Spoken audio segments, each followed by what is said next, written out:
Maha mulia, maha kuasa, lagi penyayang, segala pujian dan syukur, hormat kepadamu. Segala berkat kepadamu saja, dipuji dan dihormati setiap kasih-Nya yang luar biasa terhadap mereka. Perikop ini membantu kita untuk melihat kembali perjalanan relasi kita dengan Tuhan selama ini. Relasi kita dengan Tuhan terjalin secara konkret, secara nyata, itu hadir dalam Bapak Ibu Guru, siswa, teman-teman, sahabat, dan orang-orang yang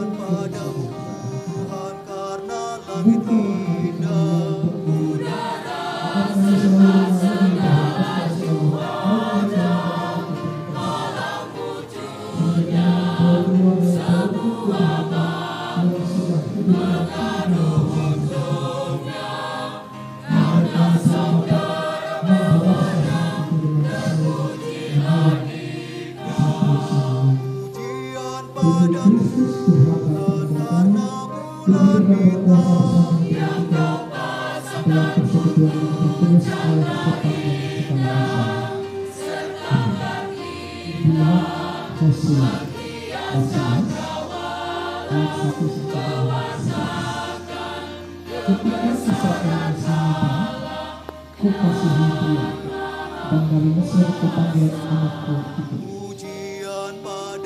Makin pergi mereka itu dari hadapanku, mereka mempersembahkan kurban kepada para Baal dan membakar kurban kepada patung-patung.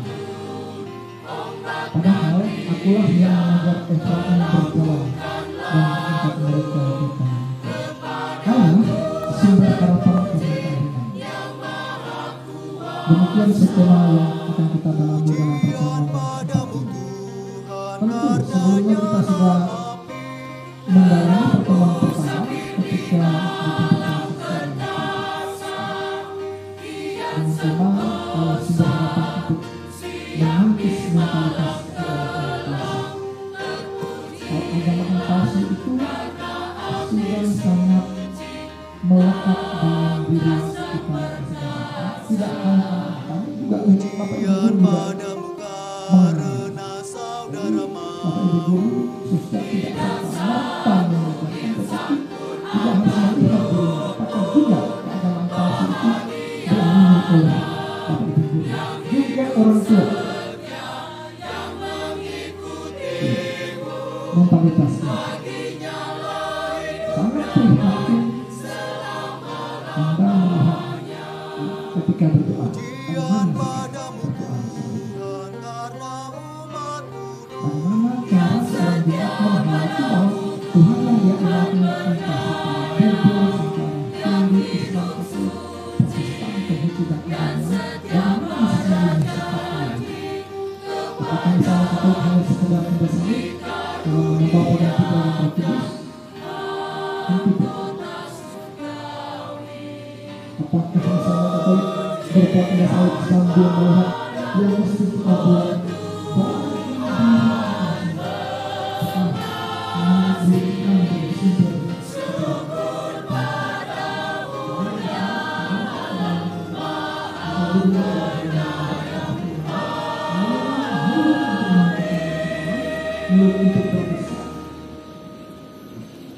Lalu tindakan untuk mewujudkan pikiran yang mulia tidak baik kali.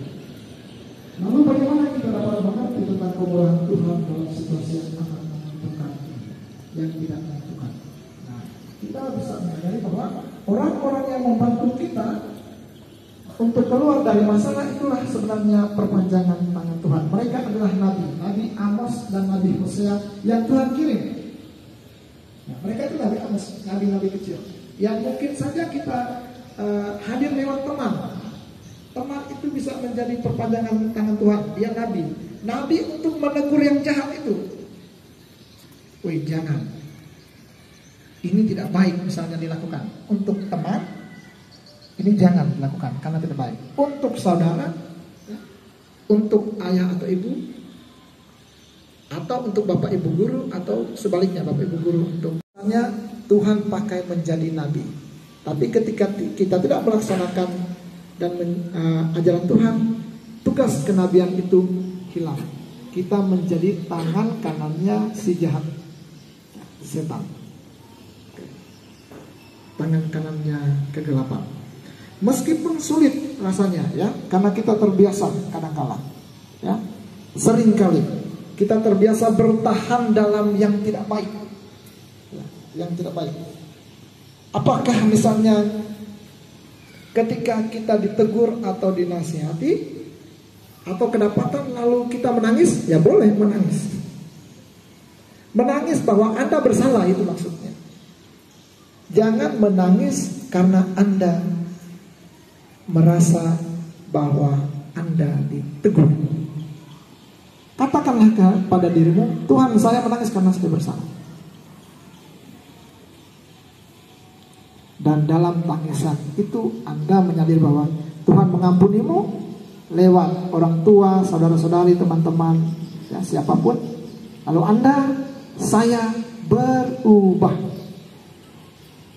Ya, berubah. Sehingga dengan demikian kita bisa mengalami kasih setia Tuhan, kerahiman Tuhan. Maksudnya, ya, kerahiman Tuhan. Bapak ibu guru dan anak-anak yang terkasih, dalam Hosea khususnya bab 1 ayat 1, bab 11 ayat 1 sampai 4 disebutkan bahwa Tuhan selalu sangat mencintai Israel, ya. Israel itu simbol, ya, simbol bagi jemaat yang disayangi Tuhan. Siapa Israel itu? Ya. Kita tahu, Israel itu yang ada di dekat Timur Tengah sana, ya. Di belahan benua Eropa, kawasan Eropa. Ya, kita tahu demikian. Maka mungkin saja kita mengerti, Tuhan hanya menyayangi Israel walaupun kecil. Kita ini pun sebenarnya Israel, karena disayangi Tuhan. Itu maksudnya. Kita disayangi oleh Tuhan, maka Tuhan menghadirkan kita di dunia. Kita diberikan kesempatan untuk hidup melakukan ajaran Tuhan, seturut dengan utusan Tuhan dalam agamanya masing-masing. Hidup dan ikutlah itu. Tuhan mengajarkan kita, mengangkat kita dari masalah, menyembuhkan luka kita, dan memberi kita rezeki. Kalau misalnya yang umat Kristen, baik yang Katolik maupun Protestan, kan kita berdoa, berilah kami makanan pada hari ini. Hari ini Anda berikan dalam beberapa hari, bukan Anda berikan setahun depan, tapi hari ini, sebagai tanda bahwa cukuplah Tuhan berikan rahmat itu hari ini. Karena semakin kita meminta yang banyak, kita menjadi orang yang serakah. Jangan minta yang banyak, karena semakin minta, saya mengabaikan orang lain begitu. Karena orang lain juga minta diberikan rezeki, maka mintalah yang secukupnya yang bisa kita pakai untuk hari ini. Minta yang banyak, nanti kita tidak semakin egois, semakin serakah, karena mau yang banyak.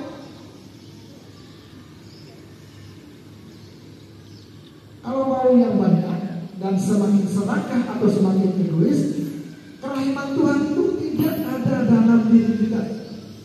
Kasih setia Tuhan itu tidak ada. Yang ada itu kerakusan, ketamakan, keserakahan, keegoisan.